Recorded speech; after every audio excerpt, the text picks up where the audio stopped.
धम्मपद गाथा क्रमांक 13 और 14। आज दिनांक 1 जून 2024। गाथा क्रमांक 13। यथा अगारं दुच्छन्नं उट्ठी समति विज्जति एवं अभावितं चित्तं रागो समति विज्जति।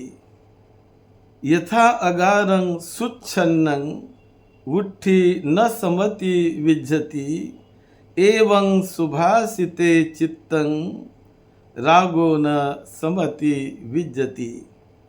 ये दो गाथाएं तथागत भगवान बुद्ध ने श्रावस्ती में जेतवन बिहार में रहते समय नंद भिक्षु जो थे, नंद कुमार जो उनके भाई थे, तो उस नंद भिक्षु को उद्देश्य करके ये दो गाथाएं तथागत बुद्ध ने कही है। ये बहुत ही प्रेरणादायक गाथाएं हैं। बुद्ध जब ऋषिपतन में सारनाथ में बुद्ध ने धम्म देशना दी 5 भिक्षुओं को, और वहाँ भिक्षु संघ की निर्मित हुई, स्थापना हुई। उसके बाद वो राजगृह चले आए, और राजगृह में आकर वहाँ राजा बिंबिसार ने उनका स्वागत किया। राजगृह में बुद्ध रहते थे। तब उनके पिता बुद्ध के राजा शुद्धोधन, उन्होंने बुलावा भेजा कि मेरा बेटा बुद्ध बन गया है, वो आना चाहिए। इसके लिए उन्होंने हजार लोगों को भेजा कि मेरे पिता को, मेरे बेटे को आप बुलाइए। तो जो लोग बुलाने के लिए गए वो वहाँ पर लाभान्वित होकर वहीं रह गए, भिक्षु बन गए, रह गए, वो वापस नहीं गए। बाद में कालूदाई नाम के जो उनके अरहत कालूदाई, उनके जो शिष्य थे, मतलब उनके बड़े मित्र थे, तो कालूदाई को उन्होंने भेजा, और कालूदाई ने बुद्ध को कन्विंस किया, और आपके पिताजी आपका इंतज़ार करते हैं, बुद्ध बनने के बाद आप आइए। ऐसा करके कालूदाई के कहने पर और अपने पिता को मिलने के लिए बुद्ध 20,000 भिक्षु संघ के साथ श्रावस्ती जाते हैं, और वहाँ श्रावस्ती जाकर उनका बड़ा स्वागत सत्कार होता है, और सभी लोग उनको मिलकर बहुत उनसे सुनते हैं, लाभ लेते हैं। इस प्रकार जब ये तीसरा दिन हुआ, तो तीसरे दिन तथागत बुद्ध नंद कुमार, वो उनके एक मौसी के लड़के थे, भाई थे, तो नंद कुमार की शादी होने वाली थी, शादी हो रही थी। शादी का मंडप, विवाह मंडप बनाया गया था, और बड़ा समारंभ शादी का रखा गया था। सभी लोग वहाँ पर इकट्ठे हुए थे। तो ये बुद्ध ने सुना कि नंद की शादी हो रही है, और ये सुनकर तथागत बुद्ध अपना पात्र हाथ में लेकर उस शादी के मंडप में बुद्ध चले गए, और मंडप में जाकर कुछ मंगल वचन बोले, और बोलने के बाद अपना पात्र उन्होंने नंद के हाथ में दे दिया है, और नंद के हाथ में देकर गुपसाप सीधे बुद्ध चलने लगे। अब बड़े गौरव के कारण, नंद बहुत गौरव करता था बुद्ध का, ये तो बड़े भाई है, बुद्ध है। इनके कारण जब बुद्ध ने पात्र उनके हाथ में दे दिया, तो नंद ने पात्र हाथ में लिया, और बस बुद्ध के पीछे पीछे वो चलने लगे। तो नंद सोचते थे कि ये मेरा पात्र, ये मंडप से निकलने के बाद बुद्ध ले लेंगे, तो नहीं लिया बुद्ध ने पात्र। फिर थोड़े आगे चलने के बाद ले लेंगे, नहीं लिया। तो ऐसा करते करते बुद्ध एकदम कुटी तक चले आए, और नंद भी नहीं कह सके कि बनते आपका पात्र ले लो, नहीं कह सके। और जब कुटी में आए, तो कुटी में आने के बाद बुद्ध ने नंद के हाथ का पात्र ले लिया और उनके हाथ का पात्र, जो भिक्षा पात्र होता है भोजन करने का, वो भिक्षा पात्र उनके हाथ का नंद के हाथ का पात्र, भिक्षा पात्र ले लिया। और लेने के बाद बुद्ध ने उनको पूछा, मैं ओरिजिनल त्रिपिटक से और अट्ठ कथा उनसे बता रहा हूँ। पूछा, विहारं नीत्वा पत्तंग अग्गहित्वा व तंग विहारं नीत्वा पव्वज्जिष्यसि नंदा। उन्होंने कहा कि नंद, क्या तुम प्रव्रजित होंगे क्या तुम भिक्षु बनोगे क्या? तो बुद्ध के गौरव से वो नहीं कह सका। न पव्वज्जित सामीति अवत्वा, मैं पव्वज्जित नहीं होऊंगा ऐसा न कहते हुए नंद ने कह दिया, आम पव्वज्जित सामी। उन्होंने कहा कि यस, मैं प्रवज्जा ले लूँगा। तो ऐसा उन्होंने कहा। और उसके बाद वो उनका वचन सुनकर उसने कहा कि जाओ इनको प्रवज्जा दे दो। तो उनको प्रवज्जा सारिपुत्र ने उनको प्रवज्जा दे दी। उसके बाद प्रवज्जा लेने के बाद नंद वहाँ भिक्षु संघ में रहने लगा। लेकिन नंद को कोई बड़ी रुचि नहीं थी भिक्षु के प्रति, मतलब भिक्षु बनने की कोई रुचि नहीं थी, बड़ी आस्था नहीं थी। और वस्त्र तो पहन लिया उसने, लेकिन वो बड़ा अभ्यास नहीं करता था। बार बार उनका मन इधर उधर भटकते रहता था। तो सब उनके साथी भिक्षुओं ने बुद्ध को बताया कि देखो नंद तो कोई अभ्यास नहीं करता है, बार बार सोचते रहता है। तो बुद्ध ने नंद को बुलाया और पूछा, नंद क्या तुम अभ्यास नहीं करते? क्यों नहीं करते? क्यों ऐसा, मतलब कोई क्या सोचते हो तुम? तो उन्होंने कहा कि बनते, वो जो बड़ी सुंदरी लड़की थी जिनके साथ मेरा ब्याह होने वाला था, तो वो दौड़ के मेरे पास आई और मेरे पास आकर उन्होंने कहा, आर्यपुत्र आप बहुत जल्दी चले आना, जल्दी दौड़ के चले आना। तो ये उनका चेहरा, उनका जो बोल, उनका शब्द बार बार मुझे ध्यान में आता है। और मैं वो शब्द जब आता है तो मैं वही चिंतन में रह जाता हूँ कि क्या करूँ। तो इस प्रकार मेरा मन नहीं लगता है। ऐसा बुद्ध को उसने, नंद ने, यानी बुद्ध का जो भाई, उसने बता दिया है। तब बुद्ध ने उसकी बात सुनकर, अब ये ओरिजिनल बात आती है, ये बहुत ही अद्भुत बात लगती है। तो बुद्ध ने क्या किया, अथखो भगवा आयस्मंतं नंदं बहाय गहेत्वा इद्धि बलेन तावन्तिस लोकं आनंतो अंतरामग्गे एकस्मि। तो उसने, बुद्ध ने क्या किया कि नंद के बाह को पकड़कर, उनके भुजा को पकड़कर, नंद को भुजा से पकड़कर अपने रुद्धि बल से बुद्ध ने नंद को तावन्तिस देवता लोक में वो ले गए। और देवता लोक में ले जाकर उन्होंने वहाँ पर देव लोग, जहाँ इंद्र लोग है, इंद्र है, देवता लोग है, और कई अप्सराएं वहाँ पर है। तो देवराज इंद्र की सभा चल रही थी, अप्सराएं नाच गाना आदि मनोरंजन का कार्यक्रम कर रहे थे। तो यह सब देखकर वो बहुत ही प्रसन्न होने लगा कि क्या अद्भुत चीज़ है, क्या मैं देख रहा हूँ अपने आँखों से, क्या मुझे बुद्ध बता रहे हैं। और ऐसा देखकर वो इतना प्रभावित हो गया अप्सराओं को देखकर कि इतनी सुंदर अप्सराएं, इतनी सुंदर भी स्त्री कभी हो सकती है, जो कभी उन्होंने सोचा नहीं था। तो ये देखकर फिर बुद्ध ने पूछा, अरे नंद, तू साधना कर, इसमें लगा रहे, यदि तू साधना करेगा ना तो ये सुंदर अप्सराओं को तुम पालोगे। मैं ये तेरा दायित्व लेता हूँ, और तू यदि साधना करेगा, इसमें लगा रहेगा, तो ये सुंदर अप्सराओं को पाने की शक्ति तुम्हें मिलेगी, तुम पाओगे। अभिरमानंद, यहाँ पाली भाषा में आता है, अभिरमानंद अहं तं पाटी भोगो पंचन्नं अस्सरा सतानं पटिलाभाय ककुटपादनानंति अभिरमसा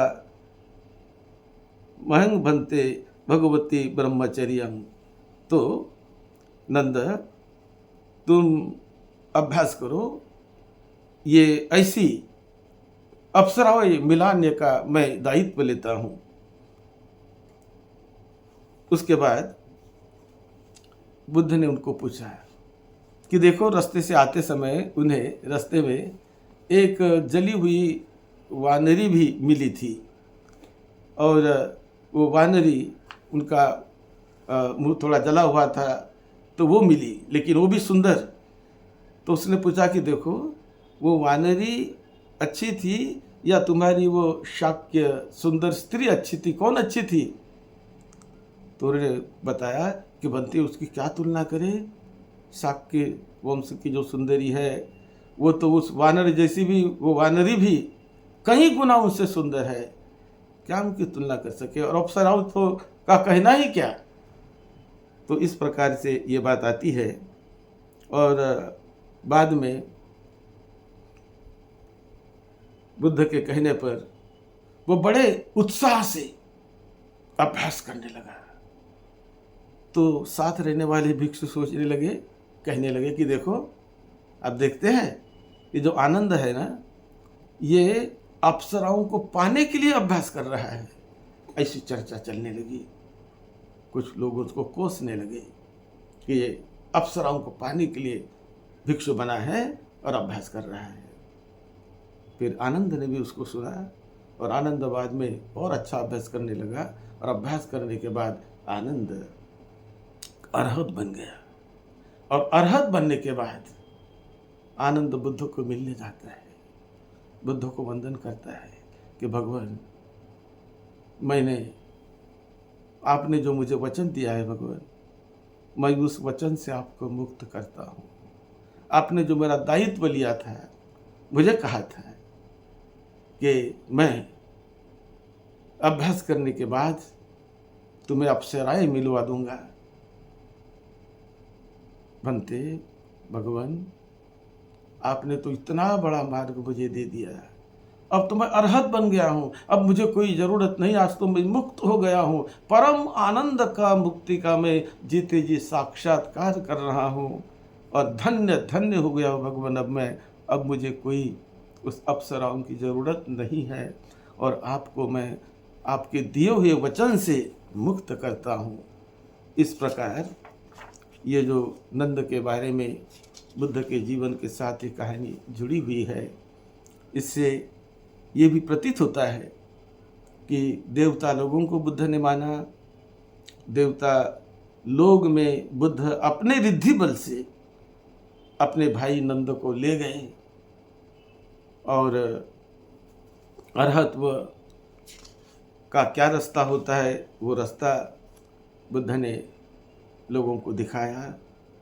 इसमें ये भी आता है, ये जो दो गाथा बड़ी महत्वपूर्ण, कहानी बहुत लंबी है, हम बहुत शॉर्ट में आपको बता रहे हैं। ये धम्मपद 8 कथा में ये कहानी आती है।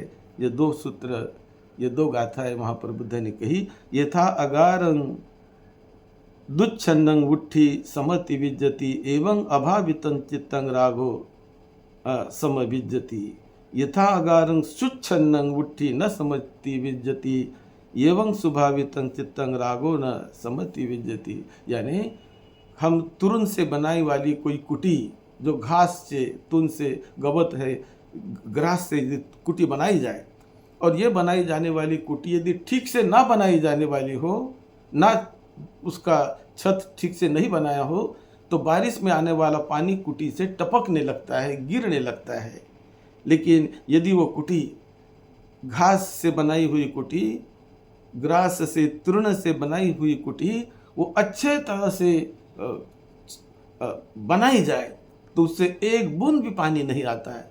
यही उपमा बुद्ध ने दी। यदि जो हमारा चित्त दुभावित हो गया, दुब्ब यानी दुच्छन्न, हमारा चित्त यदि अच्छी तरह से भावित नहीं है तो चित्त में राग द्वेष विकार पानी टपकने जैसा आ जाते हैं और चित्त पर छा जाते हैं, चित्त को घेर लेते हैं। लेकिन लेकिन यदि आदमी का चित्त सुभावित हो, अच्छी तरह से चित्त बनाया हुआ हो, तो ऐसे सुभावित चित्त में राग द्वेष विकार प्रवेश नहीं करते, वो निकल जाते हैं, भाग जाते हैं। यही इस गाथा का मतलब है। तो बुद्ध ने सिखाया कि अपने चित्त को भावित करो, अपने चित्त को ट्रेनिंग दो, उन्हें मजबूत करो, सुभावित करो, जिससे कि द्वेष विकार उसमें न पनपे, न आ जाए। तो नंद के मन में जब वो विकार का बोझ चलता था तो नंद भावना नहीं कर सकता था, वो अपने सुंदरी को याद करता था। और जब वो ध्यान करने लगा, उन्होंने वो लड़की का सुंदरी का बात छोड़ दिया ध्यान, और जब ध्यान करने लगा तो अरहत बन गया, सुभावित चित्त अरहत बन गया और ऊंचे लाभ को उसने पा लिया। तो इसीलिए चित्त को समझना, उसे सुभावित करना बहुत कल्याणकारी होता है, बहुत मंगलदायी होता है, बहुत मंगलदायी होता है। और बुद्ध ने और भी इसके साथ एक कहानी बताई कि आज जो ये नंद है वो पहले कैसा था, उसका पहला जीवन कैसा था। वाराणसी में जब राजा ब्रह्मदत्त राज्य करता था उस समय बुद्ध ने बताया कि मैं एक व्यापारी था, व्यापार करता था और मेरे पास एक गधा था। वो गधे को उसके ऊपर सामान वगैरह डालकर मैं जहाँ वहाँ लेकर व्यापार करता था। और एक बार वो गधे को लेकर मैं किसी शहर में चला गया और वहाँ जाकर उस गधे ने वहाँ जब उसको चरने के लिए छोड़ दिया तो खेत में उसने एक गधी को देखा और गधी को देखकर वो वहाँ मतलब मोहित हो गया। और फिर जब ये व्यापारी उनको कहते कि चलो अभी वापस जाएंगे, तो कहता कि मैं नहीं आपके साथ वापस आऊँगा, मैं यहीं रहूँगा अभी। तो उसने सोच लिया कि क्यों नहीं आएंगे भाई तुम। तो गधी के साथ उनकी मैत्री हो गई और कहने लगा कि मैं नहीं आऊँगा, तुम जाओ। तो व्यापारी ने कहा कि देखो तुम नहीं आओगे ना तो मैं तुम्हें अच्छे कांटों वाली वो बेत से तुमको मारूंगा और तुम्हें ले जाऊंगा। तो वो कहता है कि मैं भी अपने पैर से तुमको मारूंगा। ऐसी वहाँ पर पूर्व जन्म में बात होती है। और बाद में उसने कहा कि नहीं देखो, मैं मेरे साथ चलो तुम, मैं तुम्हें वहाँ पर अच्छी सुंदर गधी तुम्हारे लिए मिला लूँगा, ला लूँगा, और चलो मेरे साथ। तो इस प्रकार व्यापारी ने जो करपट व्यापारी ऐसा कहते हैं, तो व्यापारी ने उनको ला लिया वाराणसी में और वो वापस आ गया उनके साथ। और वापस आने के बाद वो रहने लगे। तो बुद्ध ने ये बात बताई और बुद्ध ने बताया, इस कहानी में आता है कि उस समय वो जो व्यापारी था, मतलब मैं व्यापारी था, और ये जो जनपद कल्याणी, ये आज जो जनपद, ये गधी के रूप में ये पैदा हुई थी। और आज जो नंद है, ये नंद उस समय वो गधे के रूप में पैदा हुआ था।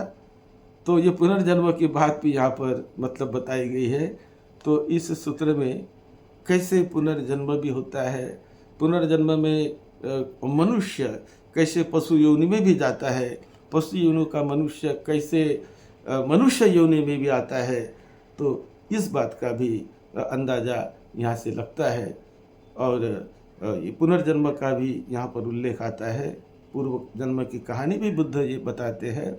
और वर्तमान जीवन में कैसे नंद अरहत बना, इसकी भी कहानी यहाँ पर आती है।